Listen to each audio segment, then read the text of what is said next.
एक डरावने खौफनाक रात की किसी छोटे से शहर में रमेश नाम का एक लड़का रहता था।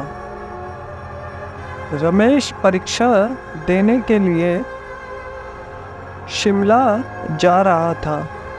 ठंडी का दिन था, चारों तरफ से कोहरा छाया हुआ था।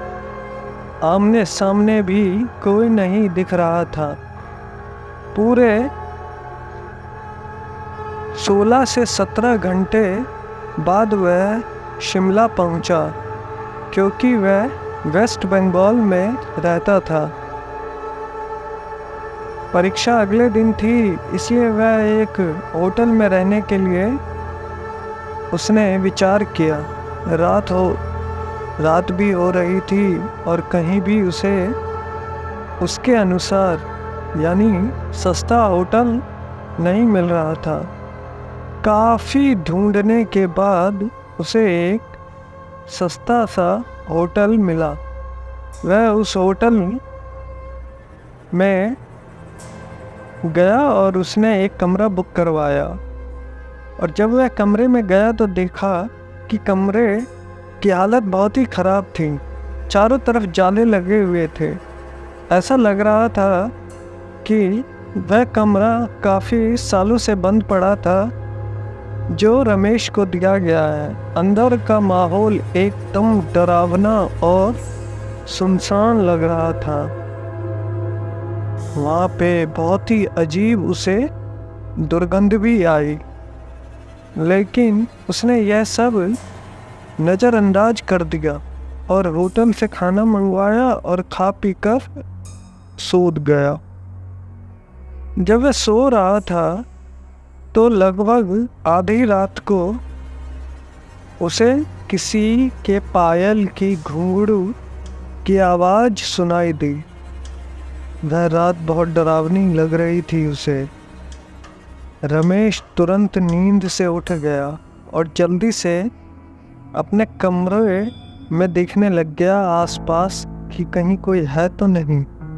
कभी खिड़की को देखता, कभी दरवाजे को देखता, कभी अपने कमरे के चारों तरफ नज़र दौड़ाता, यह पता करने के लिए कि इतनी रात को किसकी पायल की आवाज़ सुनाई दे रही है और कमरे से बाहर सुनसान रास्ते में कौन आधी रात को घूम रहा है। क्योंकि जहाँ पर होटल था और जिस होटल में रमेश रुका, उसने कमरे के चारों तरफ देखा, खिड़की से बाहर देखा। उसके बाद भी जब उसे कोई नज़र नहीं आया तो उसने मैनेजर को फ़ोन लगाया रिसेप्शन पर। जब रमेश मैनेजर को फ़ोन लगा ही रहा था, तभी भी उसके कमरे के बाहर से उसे पायल की आवाज़ सुनाई दे रही थी। रमेश बहुत डर रहा था, लेकिन उसे कोई भी नहीं दिखाई दे रहा था। फिर उसने अंत में मैनेजर को कॉल लगा ही दिया और उसे बताया कि मुझे इतनी रात को कब से किसी पायल की आवाज़ सुनाई दे रही है। क्या यहाँ पर कोई है जो आधी रात को सभी के रूम में ऐसी आवाज़ें करता है? क्या कोई गेम चल रहा है या क्या मजाक है ये? रमेश ने बहुत ही गुस्से में मैनेजर से कहा। मैनेजर ने कहा कि सर ऐसी कोई बात नहीं है, लगता है हवा की वजह से आपको ऐसा लग रहा होगा। वैसे भी ये जंगली इलाका है, यहाँ पर तो हल्की हवा भी तूफान जैसी लगती है। आप सो जाइए, ऐसी कोई बात नहीं है। रमेश मैनेजर की बात पर भरोसा कर लेता है, फिर से सोने चला जाता है। कुछ देर बाद ही उसे दोबारा वही पायल की आवाज़ पहले से और भी ज़्यादा तेज और स्पष्ट सुनाई देने लगी। इस बार उसने अपने कमरे का दरवाज़ा खोला और सीधा होटल के बाहर देखने के लिए चला गया। जब वह बाहर आया तो देखा कि एक औरत जो सफ़ेद साड़ी पहनी, उसके काफ़ी लंबे बाल थे और चेहरा बालों की वजह से दिख नहीं रहा था, चेहरा ढका हुआ था। वह अपने हाथ में एक नारियल लेकर होटल के चारों तरफ चक्कर लगा रही थी। ऐसा लग रहा था कि मानो अपने पायल की आवाज़ से किसी को बुला रही हो। रमेश दौड़कर उसके पास गया। वह अनजान था, उसे बिल्कुल भी नहीं अंदाजा था कि यह औरत इतनी रात को यहाँ क्या कर रही है, लेकिन वह तुरंत ही गायब हो गई। ऐसा लगी कि वो यहाँ पर थी ही नहीं। रमेश चारों तरफ कोहरे के हटाते हुए देखने लग गया। कोहरा इतना फैला था कि रमेश भी थोड़ा डर गया, क्योंकि जिस औरत को वह सामने से देखा था अब वो नहीं दिख रही है। रमेश अपने होटल में वापस जाना चाहा, लेकिन फिर उसे दोबारा उसी पायल की आवाज़ सुनाई देने लगी। रमेश अब उसे ढूंढते हुए जंगल की ओर जाने लगा। चलते चलते वह अपने होटल से काफ़ी दूर चला गया, उसे पता ही नहीं चला। फिर उसने जब घने जंगल में कुछ ऐसा देखा कि उसका दिल दहल गया। उसने देखा कि उस औरत ने एक पीपल के पेड़ के नीचे 5-6 लाश रखी थी और बारी बारी से एक एक को नोच नोच कर खा रही थी।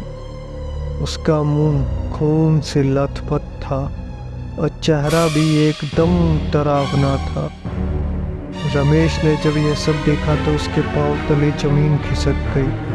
यह सब नज़ारा देखते ही उसे डर इतना लगा कि वो चीख पड़ा और रोने भी लगा। जिस औरत को वो ढूंढ रहा था वह कोई आम औरत नहीं थी, वह एक चुड़ैल थी जो अब रमेश को बड़ी ही डरावनी नज़रों से देख रही थी, क्योंकि अपने पायल की आवाज़ से यहाँ तक तो मुझे लेकर आई है।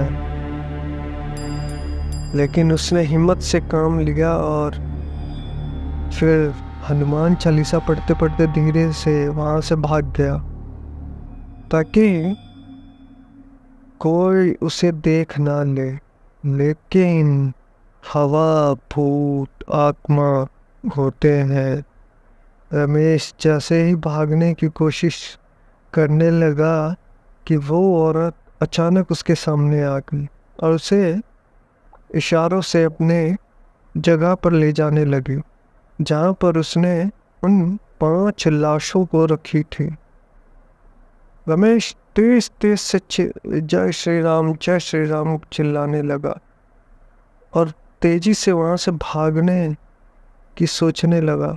जैसे ही वो भागा कि मानो उसके अंदर किसी की शक्ति आ गई हो। भागते भागते वह सीधा अपने होटल वापस आ गया। वहाँ थोड़ी देर रुका तो उसे एक आदमी दिखाई दिया। उसे देखकर ऐसा लग रहा था कि यह कोई अच्छा आदमी है। वह रमेश के पास आकर बोला, अरे बेटा, क्या हुआ?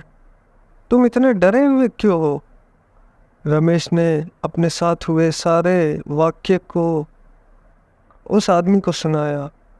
उसने बताया कि भाई, तुम बहुत किस्मत वाले हो कि आज तुम बच गए, क्योंकि वो कोई आम औरत नहीं, प्यासी चुड़ैल थी। वो किसी को नहीं छोड़ती, और खासकर जो उसे देख ले। और तुम इस होटल में क्या कर रहे हो? इसको तो बंद हुए काफ़ी साल हो गए। अब तो रमेश का सर चकरा गया, क्योंकि कुछ समय पहले तो यहाँ पर जब मैं आया था तो सब ठीक ठाक दिख रहा था, और कुछ आदमी, कुछ काम करने वाले भी थे, मैनेजर भी था। अब तो डर के मारे पसीने पसीने हो गया। फिर वह आदमी बताने लगा कि इस होटल में बहुत साल पहले एक लड़की के साथ 4-5 लड़के उसका भयानक तरीके से रेप करते हैं और फिर उसे मार देते हैं। लड़की तो मर गई लेकिन किसी को भी उसने नहीं छोड़ा। जो भी रात के समय में इस रास्ते से गुजरता है सबको अपने वश में कर लेती है और मार देती है। कुछ दिन बाद इस होटल पर पुलिस का छापा पड़ा, तब से यह होटल बंद है। रमेश अब उस आदमी की पूरी बात सुना तो वह बहुत ज़ोर ज़ोर से रोने लगा और यह सोचकर अपने आप को शांत किया कि आज तो हनुमान जी ने ही मुझे बचा लिया। अगर हनुमान जी नहीं बचाते तो मेरा क्या होता, मैं तो आज मर ही जाता। फिर वो आदमी रमेश को चुप कराता है और बोलता है कि आज रात तुम ऐसा करो कि मेरे घर रुक जाओ, मेरा घर यहीं पास में है, डरो मत, डरो मत, अब मैं हूँ ना। रमेश उस आदमी को देखता है, उसके अंदर से उसे एक बहुत ही सकारात्मक ऊर्जा जैसी महसूस होती है। फिर वह उसके साथ चला जाता है और सुबह उसी के घर सुबह तक रुकता है। फिर सुबह वह परीक्षा देने चला जाता है और फिर परीक्षा देकर वो सीधा अपने घर के लिए निकल जाता है। तो दोस्तों, आपको यह कहानी कैसी लगी ज़रूर बताना।